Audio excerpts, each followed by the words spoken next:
যারা আমাদের আবেগ নিয়ে খেলে তাদের সাথে এবার আমরা খেলবো। কেন? Mind it. কি হলো আবার? শোনেন নাই, এই ধোকাকোলা এটা তো ওই জায়গা। এই মুসলমানের দেশে আমার ভাইয়ের ভূমিকে দখল করে আমরা তাদেরকে বলতে চাই, ওই লাল পানির ভেতরে আমার মুসলিম ভাই বোনের রক্ত ভাসছে। আমরা সবাই এই ঈদে কোকা-কোলা সহ সকল পণ্য বর্জন করি। গ্রামের একজন সাধারণ মুদি দোকানদারের কাছে গিয়ে একজন ভাই একটি কোক বা কোকা কোলা চাইলেন। ভাই এটা কোক দান তো।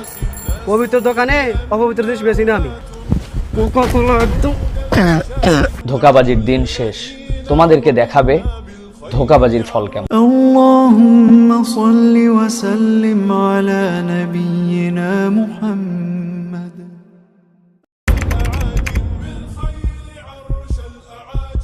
আসসালামু আলাইকুম ওয়া রাহমাতুল্লাহ।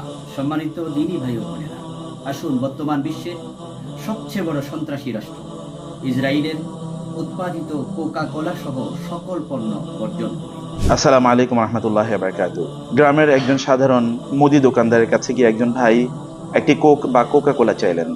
তিনি বললেন, আমাদের ফিলিস্তিনি ভাই বোনদের রক্তে রঞ্জিত পণ্য আমি বিক্রি করি না। সুবহানাল্লাহ, এটি ইমানের দাবি। যে পণ্য বিক্রি করে আমাদের ভাই বোনদেরকে হত্যা করার জন্য অস্ত্র নির্মাণ করা হয়, অস্ত্র তৈরি করা হয়, যেই পণ্য বিক্রির মাধ্যমে তারা অর্থনৈতিকভাবে শক্তিশালী হয়ে আমাদের নিরীহ ভাই বোনদের রক্ত ঝরাচ্ছে, প্রতি মুহূর্তে তাদের বাড়িঘরগুলো ধ্বংস করে দেওয়া হচ্ছে, সেগুলো আপনি কিনবেন?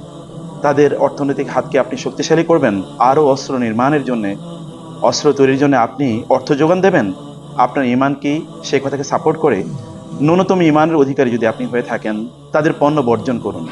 এটি কোরবানির মাস, এটি কোরবানি ত্যাগের মহিমায় মহিমান্বিত হোক, আর আমাদের এবারের ত্যাগের অঙ্গীকার হোক। তাদের পণ্য আমরা বর্জন করব, যারা ইসলাম এবং মুসলিমদের বিরুদ্ধে অনন্ত যুদ্ধে অবতীর্ণ হয়েছে।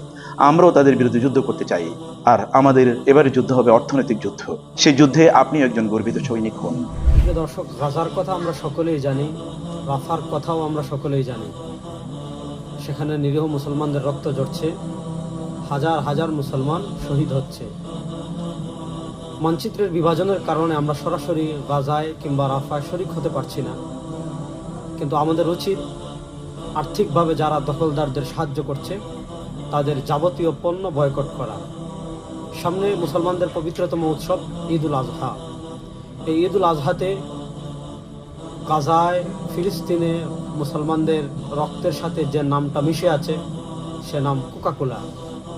আমরা সবাই এই ঈদে কোকা-কোলা সহ ইসরায়েলের যত পণ্য আছে, কোকা-কোলা, 7 আপ, আরও যত পণ্য আছে, সব পণ্য বয়কট করব। আমরা যদি তাদের পণ্য বয়কট অব্যাহত রাখি, তাদের অর্থনৈতিক মেরুদণ্ড ভেঙে যাবে। তাদের অর্থনৈতিক মেরুদণ্ড ভেঙে গেলে মুসলমানদের উপর তাদের জুলুম অত্যাচার এমনিতেই কমে আসবে। তাই আসুন আওয়াজ তুলি, বয়কট কোকা-কোলা। আমরা পরিচয়ে মুসলিম, এখন প্রমাণ করতে হবে আমরা কি কাজে মুসলিম নাকি নামে মুসলিম। এই মুসলমানের দেশে যখন ইসরায়েলি পণ্য আদান প্রদান ক্রয় বিক্রয় হয়, তখন বলতে ইচ্ছে হয় আমরা নামে মুসলিম কিন্তু কাজে মুসলিম হতে পারিনি। যখন কোকা-কোলা, পেপসির লাল পানীয়গুলো আপনি আমি দেখি, তখন মনে হয় শুধু পানীয় দ্রব্য, কিন্তু আমার মনে হয় ওই লাল পানির ভেতরে আমার মুসলিম ভাই বোনের রক্ত ভাসছে। কারণ তাদের লাভ্যাংশের টাকা দিয়ে অস্ত্র কেনা হয়, আর সেই অস্ত্র দিয়ে আমাদের পবিত্র স্থান মসজিদে আকসা রক্তাক্ত হয়, ফিলিস্তিনের ভূমি রক্তে রঞ্জিত হয়। তাই মুসলিম হিসেবে আমাদের দায়িত্ব ইসরায়েলি পণ্য বয়কট করা। আজ থেকে আমাদের স্লোগান হবে কোকা-কোলা, পেপসি সহ যত ইসরায়েলি পণ্য সামগ্রী আছে সকল কিছু আমরা বয়কট করব। এটাই আমাদের ঈমানি দাবি। আসুন সবাই ঐক্যতার সাথে ইসরায়েলি পণ্য কোকা-কোলা, পেপসি বয়কট করি, এবং আমরা রব্বুল আলামিনের দরবারে স্বচ্ছতাকে, আমরা ফিলিস্তিনের পক্ষে যুদ্ধ করতে না পারলেও অর্থনৈতিক যুদ্ধে আমরা অংশগ্রহণ করেছি। যারা আমাদের আবেগ নিয়ে খেলে তাদের সাথে এবার আমরা খেলবো। Mind it. ধোকাকোলা আমি খাই না, আপনি কি খান? মনে রাখবেন, এই ধোকাকোলা তারা সমকামিতাকেও প্রমোট করে এবং সকল শয়তানি এক সূত্রে গাঁথা।